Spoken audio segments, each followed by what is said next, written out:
ಮುಂದಿನ ಗ್ರಹ ಗುರು. ಗುರು ಪರೋಪಕಾರಿ, ಬೆಳವಣಿಗೆ ಮತ್ತು ಸಮೃದ್ಧಿಯನ್ನು ಸಂಕೇತಿಸುತ್ತದೆ. ಗುರುವಿನ ವಿಸ್ತಾರವಾದ ಶಕ್ತಿಯ ಕಲಿಕೆ ಆಧ್ಯಾತ್ಮಿಕ ಅಭಿವೃದ್ಧಿ ಮತ್ತು ಅದೃಷ್ಟವನ್ನು ತರುತ್ತದೆ. ಶಿಕ್ಷಕನಾಗಿ ಕಾರ್ಯನಿರ್ವಹಿಸುತ್ತದೆ. ಉನ್ನತ ಜ್ಞಾನ ಮತ್ತು ನೈತಿಕ ಜೀವನಕ್ಕೆ ನಮಗೆ ಮಾರ್ಗದರ್ಶನ ನೀಡುತ್ತದೆ. ಆಲಂಗುಡಿಯ ಆಪ್ತಸಹಾಯೇಶ್ವರ ದೇವಾಲಯವು ಗುರುಗ್ರಹ ಸ್ಥಳವಾಗಿದೆ. ರಾಜ್ಯದ ಪರ್ಯಾಯ ನವಗ್ರಹ ದೇವಾಲಯಗಳಂತೆ ಇಲ್ಲಿನ ಪ್ರಧಾನ ದೈವ ಆಪ್ತಸಹಾಯೇಶ್ವರ್ ಮತ್ತು ಪತ್ನಿ ಉಮಯಾಮೈ. ಆಪ್ತಸಹಾಯೇಶ್ವರ್ ದೇವಾಲಯವು 3 ಪವಿತ್ರ ನದಿಗಳಾದ ಕಾವೇರಿ, ಕೂಲಿದಂ ಮತ್ತು ಪೆನ್ನಾರ್ ನದಿಗಳಿಂದ ಸುತ್ತುವರಿದಿದೆ.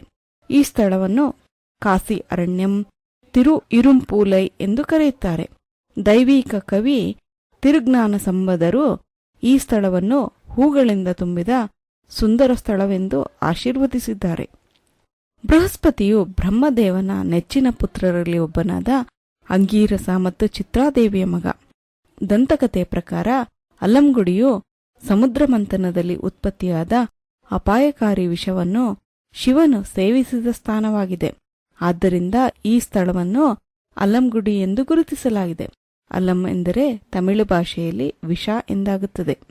ಅಲ್ಲಂಗುಡಿಯಲ್ಲಿ ಗುರುಗ್ರಹವನ್ನು ಶ್ರೀ ದಕ್ಷಿಣಾಮೂರ್ತಿಯ ರೂಪದಲ್ಲಿ ಪೂಜಿಸುವ ಸ್ಥಳವಾಗಿದೆ.